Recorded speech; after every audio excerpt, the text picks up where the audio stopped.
My husband didn't introduce me at the party. He hid me. Before this story pulls you any deeper, make sure you subscribe to Roots of Revenge, like this video, and leave a comment. Because what happened that night wasn't just humiliation. It was the beginning of something far more dangerous. The ballroom glowed with artificial elegance, crystal chandeliers throwing light across marble floors, and expensive faces trained to look impressed by nothing. Laughter floating in the air, but never reaching the eyes, every conversation layered with ambition and ego. This wasn't a party. It was a battlefield dressed in silk, and the moment we stepped inside, I felt it in my chest that I wasn't meant to be seen here. My husband's hand tightened around mine just long enough to guide me forward. His voice low and controlled as he leaned in and whispered that I should stay near the wall, that I didn't need to talk, that he would handle everything, his eyes already scanning the room for people who mattered more than I did, and I nodded because I always nodded, because silence had become my role long before that night.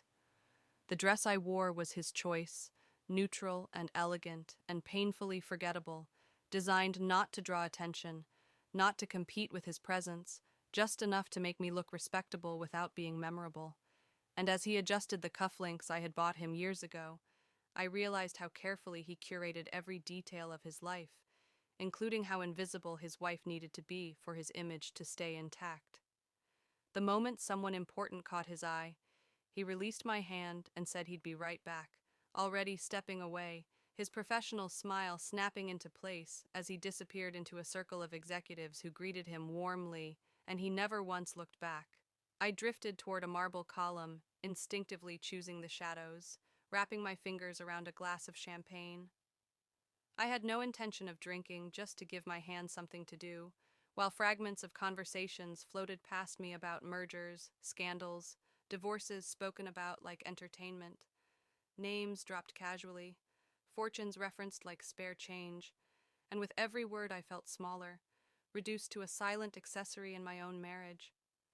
Then the room changed, subtly at first, laughter pausing, conversations softening, people straightening their posture as if pulled by an invisible string, and I didn't need anyone to announce his arrival to know who had just walked in. The CEO entered with a calm authority that silenced the room without effort, tall and composed, power radiating from him in a way that didn't need to be loud, and as he moved through the crowd, people turned toward him instinctively, eager to be seen, eager to matter.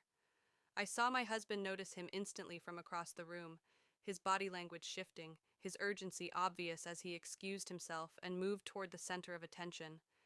And again he didn't look at me, not even for a second, as if acknowledging my existence might somehow diminish his. I told myself to breathe, to remember that I was supposed to be invisible, that this was normal, that I was overreacting, but then something happened that made my heart stutter. The CEO stopped walking. I looked up and our eyes met, and the way he looked at me wasn't accidental or curious, but deliberate, filled with recognition that made my skin prickle, as if he had finally found something he'd been searching for, and then he changed direction and started walking toward me.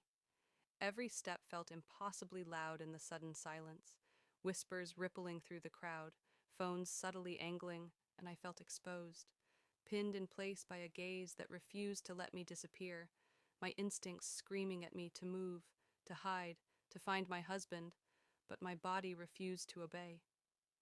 Behind the CEO, I saw my husband freeze, his confident smile collapsing, his eyes following the line of attention straight to me, panic flashing across his face as he shook his head slightly, silently begging for control he no longer had. The CEO stopped an arm's length away from me, his presence overwhelming in its quiet intensity, and when he spoke, his voice cut cleanly through the tension as he said he had been searching for me, the words hitting the room like a gunshot, drawing a collective gasp from the crowd. My throat tightened as I tried to respond, managing to say that he must have the wrong person, even as every eye in the room burned into me. But he only smiled faintly and said that he didn't, and the silence that followed felt heavy and dangerous. My husband rushed toward us then, too fast and too eager, forcing a laugh as he claimed there must be some mistake, stammering over his words as he tried to explain that I wasn't involved in anything, but the CEO turned his gaze to him slowly and repeated the word wife with a pause that felt intentional, the kind of pause that strips power from the wrong person. When he looked back at me, his voice softened just enough to. My husband's smile didn't return after that moment. It froze on his face, stiff and artificial, the kind of smile people wear when they realize they're losing control but refuse to admit it. The CEO's words still hung in the air, heavy and unsettling, and I could feel the weight of every gaze shifting between the three of us, like spectators watching a slow-motion collision. My husband laughed again, louder this time, trying to reclaim the room, saying something about misunderstandings and coincidences, but his voice cracked at the edges, and no one laughed with him. The CEO didn't raise his voice or change his posture. He simply stood there, calm, observing, his eyes moving from my husband back to me with a focus that made my pulse race. He asked me how long I'd been standing there alone, the question sounding casual but carrying something sharper beneath it. And before I could answer, my husband interrupted, placing a possessive hand on my shoulder and insisting that we had just arrived, that he'd only stepped away for a moment, that everything was fine. That touch, meant to reassure the crowd, sent a jolt of anger through me because it felt like a reminder of all the times he'd spoken for me, decided for me, erased me. The CEO noticed it too, his eyes flicking briefly to my husband's hand before returning to my face, and he asked me directly if that was true, if I felt fine, if I was enjoying myself. And in that instant, I realized how rarely anyone in my world had ever asked me that without an agenda. I hesitated, feeling the room lean in, and said quietly that I'd been standing there for a while, that it was a beautiful event, my words careful but honest, and something unreadable passed across the CEO's face. He nodded slowly and said that sometimes the most beautiful rooms are the loneliest, a comment that drew murmurs from the surrounding guests and a sharp inhale from my husband, who tightened his grip just enough to remind me of where I was supposed to stand. The CEO then did something no one expected. He gestured toward an open space beside him and invited me to walk with him, not asking my husband for permission, not acknowledging his authority, simply extending the option to me like it was obvious I deserved it. The room seemed to hold its breath as my husband quickly objected, saying there was no need, that I was tired, that we had other people to greet. But the CEO looked at him with a calm firmness and said that it would only take a moment, that there were things he wanted to discuss with me personally. The word personally echoed like a challenge, and I felt my husband's hand slip from my shoulder as he realized refusing outright would only draw more attention. I took a step forward, my heels clicking loudly against the floor, each sound a small rebellion, and as I moved beside the CEO, the crowd parted, whispers swelling behind us like a tide. He walked at an unhurried pace, giving me space rather than pulling me along, and asked if I remembered the charity gala from years ago, the one held quietly before my husband's career had taken off, and my breath caught because I did remember it. A night when I'd spoken openly about an idea I believed in, a project I'd poured my heart into, a night my husband had later told me to forget because it wasn't useful. I said yes, my voice barely above a whisper, and the CEO nodded as if confirming something he'd suspected all along, saying that my words that night had stayed with him, that he'd looked for me afterward but I'd vanished, replaced by press releases and interviews where my husband stood alone, speaking as if the vision had always been his. The realization hit me like a wave, memories rearranging themselves painfully, every time my ideas were brushed aside, every time my name was missing, every time I was told it was better this way. We stopped near a quieter corner of the room, but there was no privacy in a space like this. People lingered close enough to listen, pretending not to, and my husband hovered at a distance, his expression a mix of forced politeness and barely contained fury. The CEO asked me if I'd been aware of how far my ideas had traveled, how they'd shaped initiatives, influenced decisions, built reputations that weren't mine, and I felt my throat tighten as I admitted that I hadn't, that I'd been told those chapters were over, that it was time to focus on supporting my husband instead. The CEO's jaw tightened, and he said quietly that support should never require erasure. a statement that sent a visible ripple through the audience and drew sharp looks from those who suddenly realized this wasn't just an awkward moment, but an unraveling. My husband stepped in then, his voice sharper, accusing the CEO of crossing a line, reminding him that this was a private event and that I was his wife. And the CEO turned to him fully for the first time, his calm finally edged with steel, as he replied that partnerships built on silencing rare. The question lingered between us like a live wire, humming with possibility and danger, and for a moment I couldn't tell if the pounding in my chest was fear or something closer to relief. The CEO's eyes stayed on me, patient but unyielding, offering a choice I hadn't been given in years, and all around us the room seemed to close in, guests pretending to sip their drinks while straining to hear every word. My husband standing rigid a few steps away, his jaw clenched so tight I thought it might crack. He stepped forward again, lowering his voice as if that might reassert control, telling me not to get involved, reminding me that this wasn't the place, that we could talk later. But later had always been his way of pushing things into silence, of smoothing over truths until they disappeared. I looked at him then, really looked, and saw not the confident man on magazine covers, but someone terrified of losing the narrative he'd built, someone who knew exactly how much of it rested on keeping me quiet. When I turned back to the CEO and said that maybe it was time, a murmur swept through the crowd, and my husband's hand shot out as if to stop me before I could continue, but I stepped just out of reach, my voice steadier with every word, as I said that the ideas he was referring to hadn't been accidents, that they were years of work, of passion, of belief, and that watching them walk away under someone else's name had been like watching parts of myself vanish. The CEO listened without interrupting, nodding slowly, and then asked if I'd ever been credited, ever been invited into the rooms where decisions were made.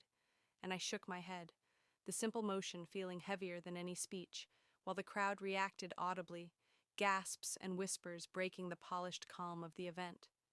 My husband snapped then, his composure finally fracturing as he accused me of exaggerating, of being emotional, of misunderstanding how things worked, his words sharp and familiar, echoes of countless private arguments now exposed to a public audience. The CEO raised a hand, silencing him with a single gesture, and said that dismissing truth as emotion was an old tactic, one that powerful people used when they were afraid of accountability, and the way he said it made it clear he wasn't speaking hypothetically. Cameras were no longer subtle, phones held openly now, guests realizing they were witnessing something that would be replayed and dissected far beyond this room, and I felt strangely calm as the weight of secrecy lifted, replaced by the clarity of being heard. The CEO asked me if I still believed in the work I'd started, if I still cared about the causes and ideas that had once defined me, and I answered without hesitation that I did, that I'd never stopped, even when I was told to, and his expression softened just enough to show approval. He turned to the crowd then, addressing them in a voice that carried effortlessly, saying that innovation rarely comes from the loudest voices, that it often begins in silence, with people whose contributions are overlooked or stolen, and the implication hung heavy as several faces in the audience shifted uncomfortably.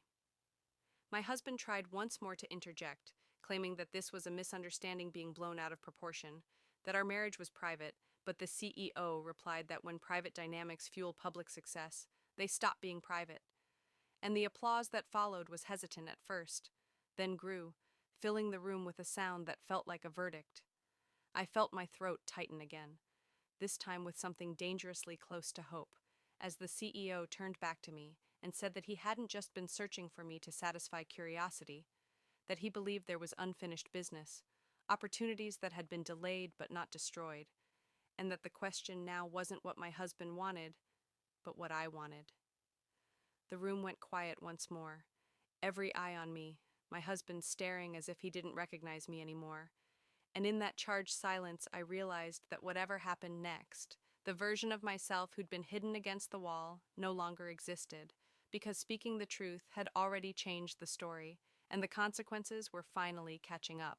The silence after that question was unlike anything I had ever felt, thick and electric, stretching long enough that it forced everyone in the room to confront what they had just witnessed. And then the room erupted, not in chaos, but in controlled shock, applause breaking out in uneven waves, some people clapping out of conviction, others out of instinct, and a few not clapping at all, their faces tight with calculation as they realized alliances were shifting in real time. My husband stood frozen, his mouth opening as if to speak, and then closing again when no words came. Because for the first time the room wasn't responding to him, wasn't waiting for his cue, and that loss of control showed in the way his shoulders slumped, just slightly, enough for those paying attention to notice. The CEO didn't rush me for an answer. Instead, he nodded once, as if acknowledging that whatever I chose would carry weight, and stepped aside, giving me space that felt symbolic, a public acknowledgement that my voice mattered on its own. I took a breath and said that I wanted my work back, my name back, my seat at the table, and the simplicity of the statement seemed to hit harder than any accusation could have, because it wasn't dramatic, it was honest, and honesty in a room like this was disruptive. The applause this time was louder, more confident, and I saw journalists already typing, headlines forming before the night was even over, while guests whispered to each other about what this would mean for partnerships, for brands, for reputations carefully constructed over years. My husband finally found his voice then, muttering that this was being taken out of context, that private matters were being exploited, but no one was listening anymore. And when he reached for me, I stepped back without thinking, the movement small but decisive, captured instantly by dozens of cameras. The CEO announced calmly that conversations would continue at a later time, that tonight had revealed something important, and that it would be irresponsible to ignore it. And with that, the spell broke, the party dissolving into clusters of speculation and nervous laughter as people rushed to be on the right side of the story. Within minutes, my phone began to vibrate non-stop, messages flooding in from people I hadn't heard from in years, some apologetic, some opportunistic, all suddenly aware of my existence. And as I looked at the screen, I realized how quickly invisibility can turn into exposure. By the time I left the ballroom, the air outside felt different, lighter somehow, even as the consequences loomed ahead. And my husband walked a few steps behind me, silent now, his earlier confidence replaced by something like fear, because the narrative he'd controlled so carefully was no longer his alone.